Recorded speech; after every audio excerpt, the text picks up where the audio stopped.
salah seorang penunggang kuda dari pasukan musyrikin merangsek ke hadapan Nabi Shallallahu Alaihi Wasallam sambil berkata, "Aku tidak selamat selagi dia masih selamat."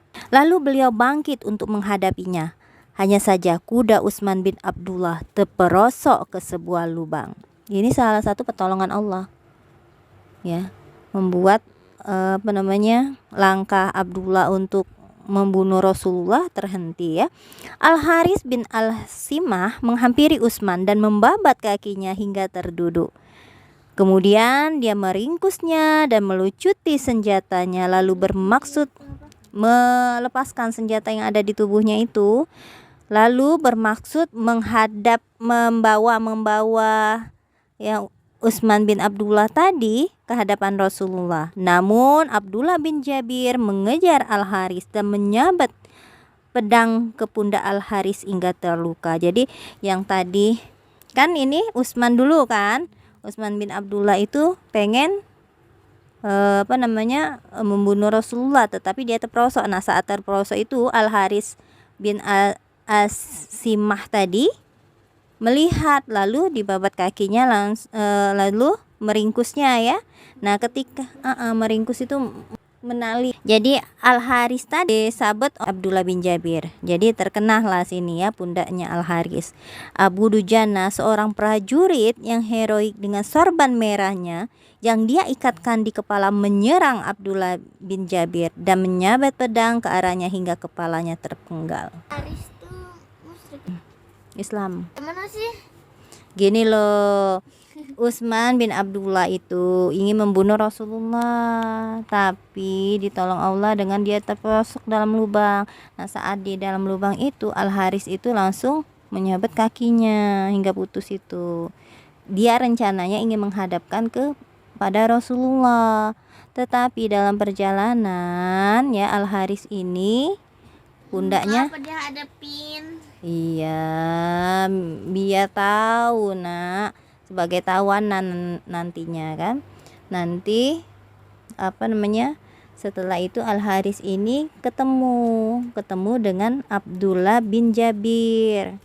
Nah, akhirnya terlukalah kan. Nah, kemudian Abu Dujana ini langsung menganu ke Abdullah bin Jabir tadi. Justru pada saat peperangan yang pahit itu, orang-orang muslim dikuasai rasa kantuk gitu. Kalau kita ngantuk, ya, berarti tubuh kita itu memang butuh istirahat. Maka Allah berikan rasa kantuk itu untuk orang muslim agar tubuhnya beristirahat sejenak.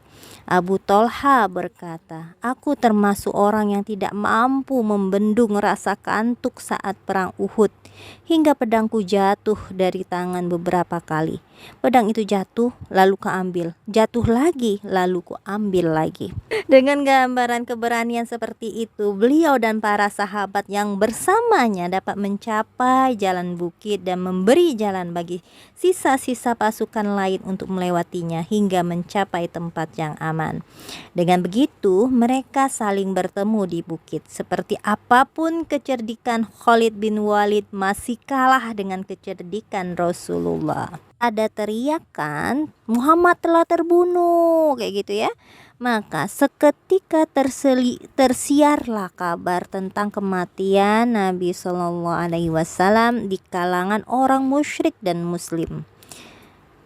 Nah, ini merupakan hal yang membuat semangat para sahabat untuk bertempur, ya, turun menciut, ya. Hanya saja teriakan itu pun membuat serangan orang-orang musyrik menjadi berkurang juga, karena mereka mengira telah bisa mewujudkan tujuan mereka dalam peperangannya, itu membunuh Nabi Muhammad.